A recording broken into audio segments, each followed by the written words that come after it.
One of the biggest features that the Model Y lacks is a powered frunk for convenience, to be able to open your frunk, close your frunk, all at the touch of a button. Well, now that's a reality, that you can open and close your powered frunk straight from your Tesla app, from your car, from even inside the frunk.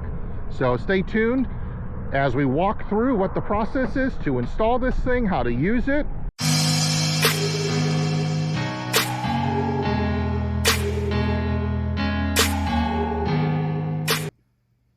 So looking at the kit that comes from TVIBEX for your powered frunk, it's going to include the kind of ECU that's used to kind of control everything. There's some new brackets that your struts that are here are gonna kind of attach to. You got your kind of wiring kit. There's a bracket that's gonna attach down to the latch lever in here. And then the actual kind of wiring for everything is all included here. So I'll walk you through kind of step by step of the process. This video is gonna be a little bit different in the sense that I had recorded a video of installing the powered frunk, but it was corrupted after I tried to import everything in, and unfortunately, all of that footage was lost. So I already have the powered frunk kit installed as I'm recording this, but I'll show you the steps of what I did to kind of support this. And their powered frunk kit is available for both Model 3, Model Y. I don't know about Juniper yet. There's still a number of accessories that are not really out there yet. So this is at least pre-Juniper. So I'm gonna put this off to the side. And the first thing you're gonna need to do, of course, is if you have anything in your frunk, you're gonna wanna empty it because there are some 10 mil bolts in here that you're gonna have to remove. So there's a bolt here, bolt here. Then there's also a bolt up here and a bolt up here.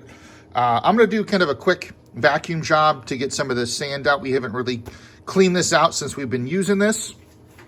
So I'll come back to that. And then after you take these bolts out, you're gonna wanna remove this cover here. Now, as you can see, I have a LED kit that helps illuminate everything with the kind of frunk area. So I got a little bit of some extra steps with some wiring in here, but you're also gonna wanna take this kind of cover off because it does have the emergency latch button in here along with this light that you'll need to undo too.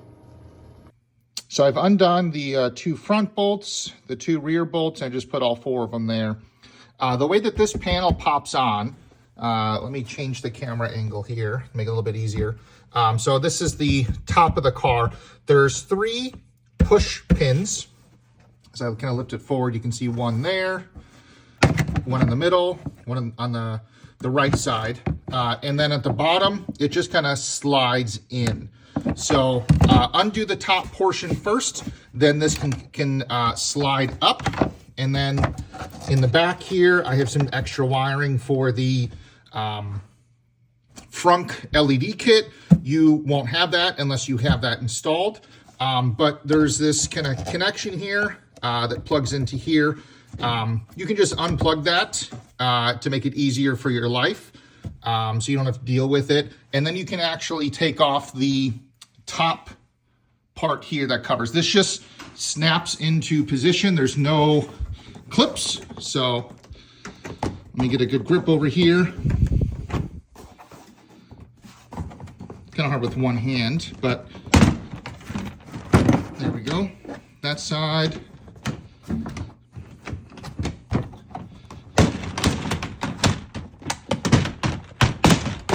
You get the idea, it just goes all the way across. And then the last thing that you'll want to do is on this side, there's actually a push pin that secures your front trunk to the washer harness over here. So let me get the top tray off and then I'll show you where that is. So right here is where that little push pin is that's securing your frunk to this kind of washer reservoir. So you just have to pop one of the tabs open so you can pull that off. That way you can detach the actual frunk inserts from your vehicle. So let me undo this tab here. I'm gonna undo the wiring for the Frunk LED kit, and then I'm just gonna pull the Frunk tub out. So I have the front trunk kind of tub removed out, just sitting over there on the side. The last thing you wanna do is remove kind of this HEPA filter, at least on the newer models. There's one 10 mil bolt over there, one 10 mil bolt over there.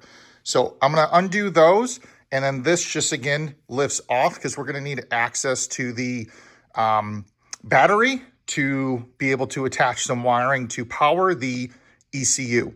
So let me get those 10 mil bolts off, and then we'll kind of continue on. So I have the HEPA filter removed, the tub removed. Now we're basically ready to start working on removing the struts that are popping or holding open the hood. Only do one of these at a time. There's enough power in the gas struts that you can take one of them off, install the new one without the hood closing down. So when you're installing these, the passenger side is gonna be the easier side. There's a lot more room to work in there. The driver side, it's tight. So if you have someone with smaller hands, probably, recommend them to work on the driver's side. Passenger side by far is the easiest. So what we're gonna be doing is in essence, removing the existing gas struts. Where did I have the, here they are. There are some new kind of mounting points that the new struts are going to attach to. So let me see if I can get a light into here to be able to show everything that you're gonna be doing. So here's one of the new powered struts. Now, the way that the existing struts or these struts attach to the car, let's see if it can focus up here. There we go. So there's like this metal band that goes around here on the top, and then there's another one down here. You can kind of see it wrapped around on the bottom where kind of that whole, I guess if you look at it, it looks like a sad face. On the bottom is kind of that metal wrap. Sorry, I couldn't think of the word. Metal wrap that goes around it and basically secures it. And the inside here, you can see the opening. It's basically the metal part inside is attaching to a ball that is on the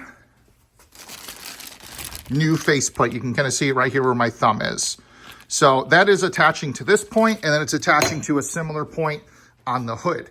So before you can remove the struts on either side, you're gonna want to take like a small screwdriver and in essence on the existing struts, push down into the opening to be able to kind of open this metal band, because you need to do that. Otherwise it will be stuck on the existing kind of ball. And by opening it, then you can kind of pop it off. So what I would suggest, you can see, here, let me put the strut down, grab my light. It attaches on 2 points. Let me see if I can get the camera up here. You can see one of them right there at the top of where the hood is attached to. If I can kind of zoom out here, you can see that it attaches there. And then down on the very bottom, see if I can get this light to focus the right way. Right down here is kind of that new bracket, and you can see where the strut is attached to. You won't, of course, have that black bracket there already. That comes with the kit. It's just attached to an existing bolt that has the kind of metal piece that the strut attaches to. So pop off those using that screwdriver. I would probably recommend, what I did was I just put some masking tape kind of right here on the fender. So that way when I was trying to reach in, I wouldn't scratch the vehicle. I also recommend, I have some rings on, take those off so that way you don't accidentally scratch the vehicle either as you're kind of working around and moving. So pop off those metal bands on the top and the bottom, and then you can in essence just kind of pop it off with your hand reaching in. I would say it's easier to do the top, well, not easier, but you want to do the top one first. That way you can reach your hand in and be able to pull and kind of pop it off the bottom ball, and then you'll have to undo the bolt into the car that the gas strut attaches to. So here is the stock Tesla strut. And you can see this is the bolt that it in essence is attached to on the bottom part of the strut here. This is what bolts into the car that you're removing and that you are using one of the brackets for, either the left or right one, depending on which side you're installing it, is replacing what this is. So the strut itself has something to attach to. So I did want to also call out, there are brackets in here that are labeled. You can see this one says R, this one says L. They are different. They're basically mirror images of each other. The L one goes on the left side of the vehicle. So if you're in North America, the driver side. The right one goes on the passenger side.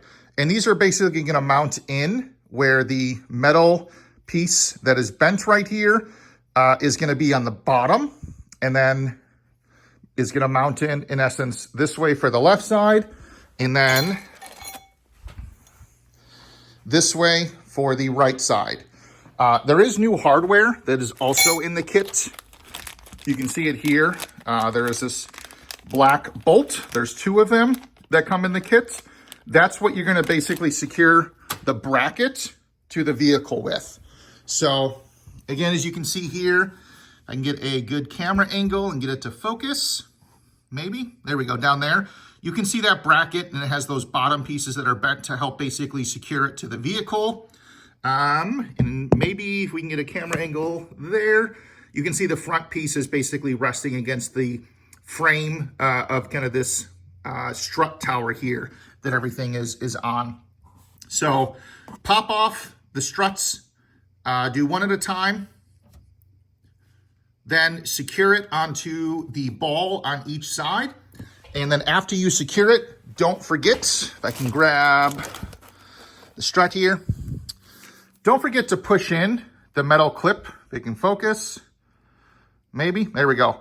Don't forget to push in the metal clip to help secure the strut onto the ball attachment on each side of the vehicle.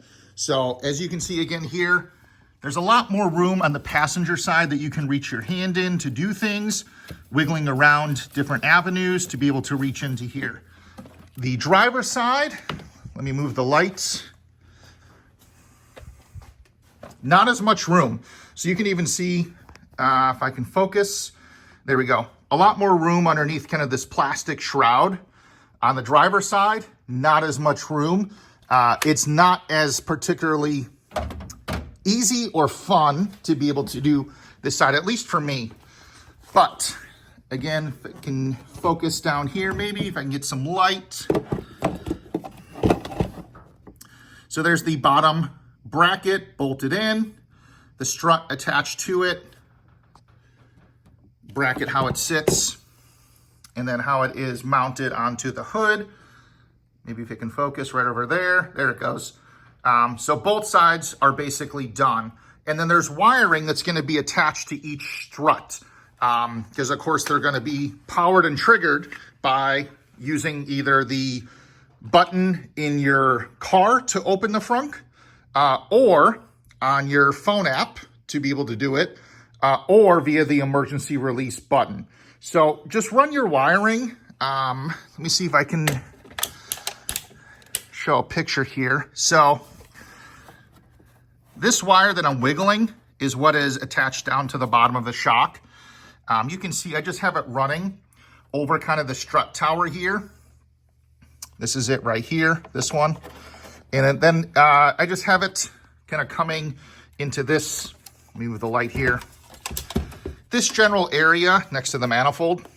So, or at least I think it's a manifold. I'm not entirely sure what it's for. But I just have it kind of running through here. The other part that you'll also have to do is where you have kind of the latch cable that the stock one has, that if you don't have power to the vehicle, you can kind of power it with the 12 volt to pop open the frunk. You have to remove kind of that piece on the vehicle. Let's see if I can get the camera down over here. There it is. That just pops out because you will need to, in essence, be replacing that now that you're gonna have a powered frunk. The 12-volt piece will not work anymore, and it's basically gonna be an emergency latch cable, which is what this is over here, and this is what you would use in the event you don't have power. You can just pull this cable, and that will pop open the frunk for you to be able to open it manually. Now we're gonna focus on the latch mechanism here. Before you remove, there's basically two 10 mil bolts, one here, and then one on the other side that my finger's touching right there. Before you remove those, I would recommend you use kind of like a white marker, some way to indicate where this latch is currently sitting, because there is some wiggle room to adjust the latch, to adjust, the trunk, not the trunk, the front hood opening and closing, to do everything with panel gaps. So you can see I have some marker here on this side. There's some marker on the other side. You basically want to draw where it is currently mounted. That way, when you reattach everything, you'll be in a good spot positioning wise. You won't have to worry about having kind of any alignment issues with your hood and some panel gaps. So just draw kind of, you won't have, this is the aftermarket bracket, so just ignore this. It's just gonna be the bracket that's already here. So just draw somewhere you have those two 10 mil bolts around. And then you can go ahead and remove the latch with these two 10 mil bolts. So once you have the stock bracket off, you're gonna attach the bracket that comes in the kit to that stock bracket. Now there is this, you can see the metal wire here that comes out with kind of this metal ring on top. That is attached to the opener here, which the emergency release cable is attached to. So in the event you lost power and you pull this, you needed some way to use the stock opening on the latch, which is what this attaches to. And where this is going to mount, you can see the spring that's right in here. There's this kind of metal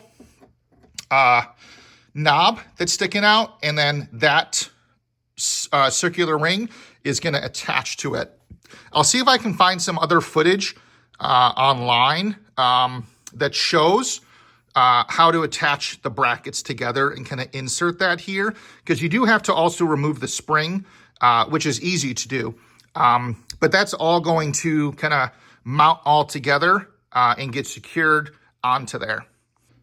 So once you have the new aftermarket bracket for the latch up here installed on the existing one, you've reinstalled the latch onto the vehicle, you're gonna have to find a spot of where you're going to mount kind of this piece here. Now, for me specifically, you can kind of see it. Oh, let me adjust the light here. There you go.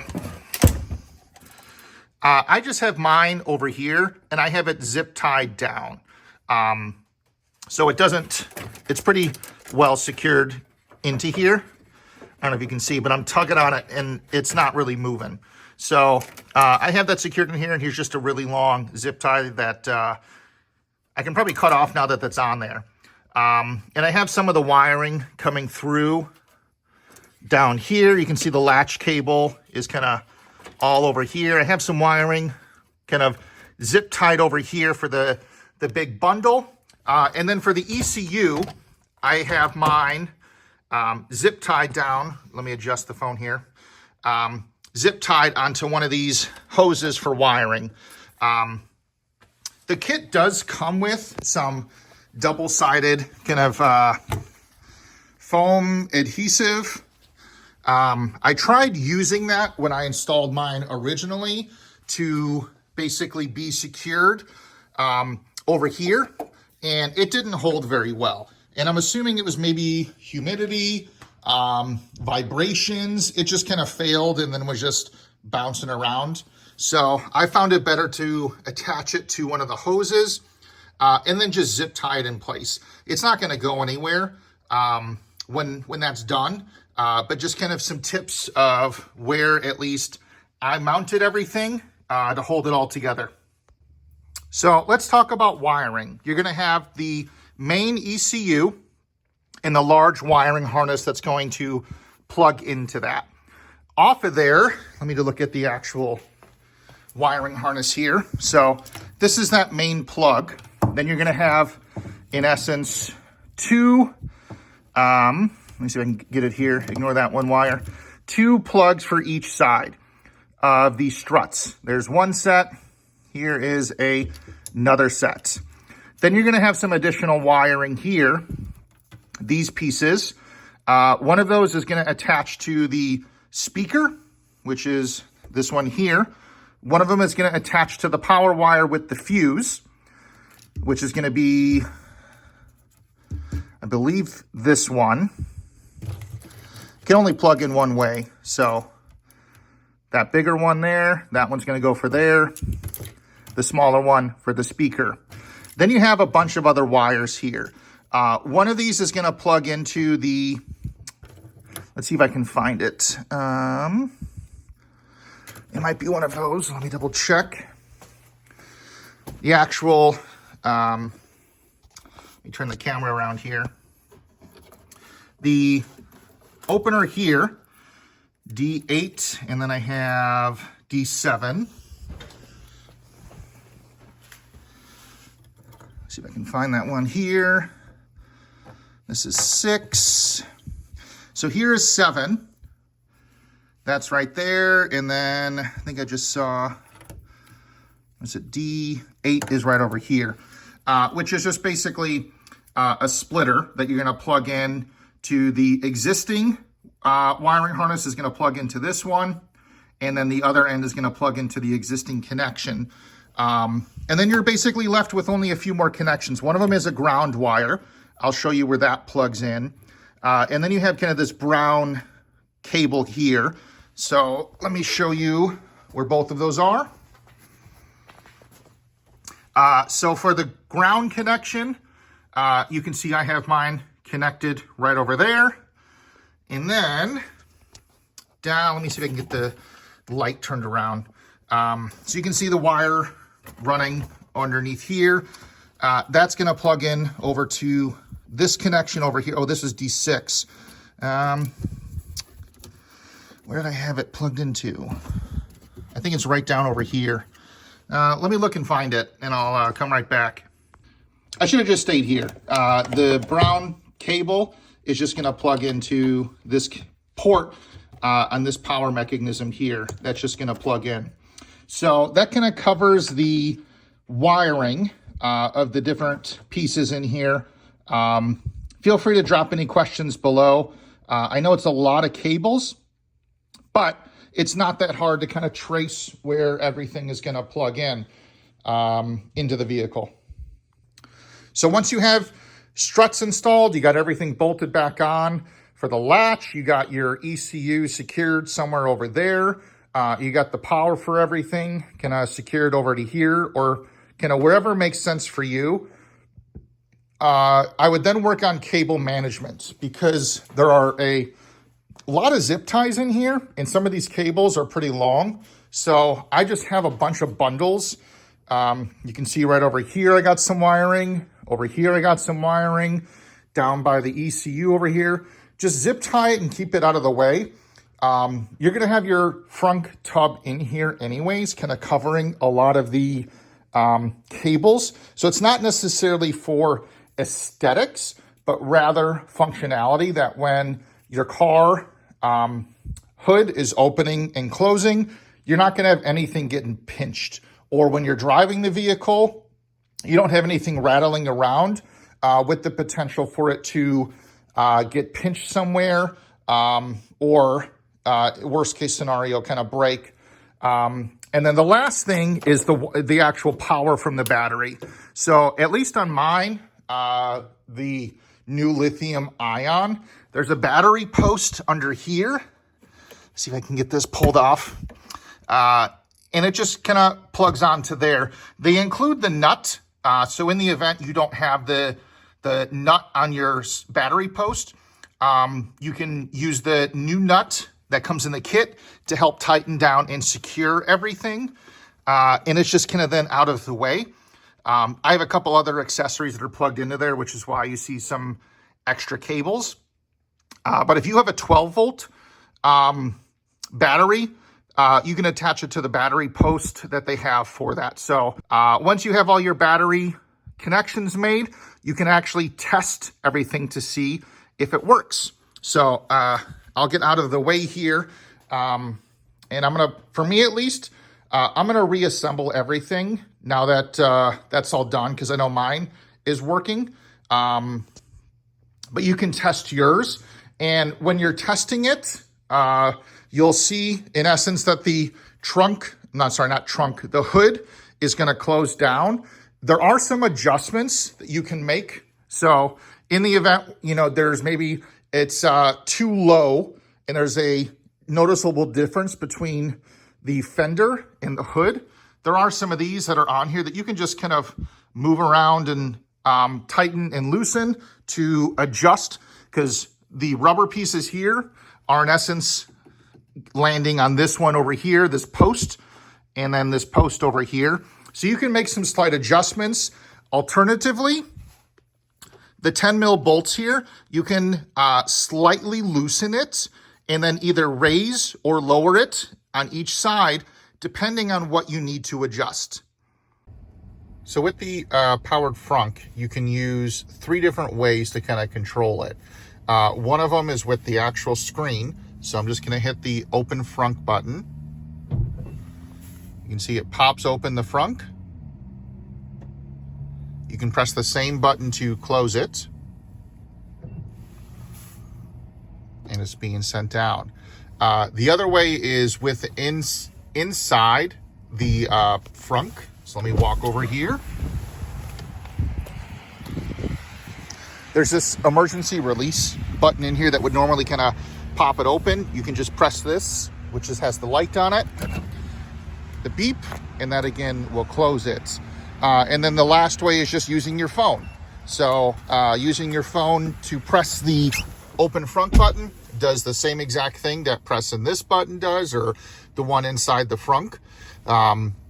So either way, any of the 3 ways, you can control and open and close your frunk all from a push of a button.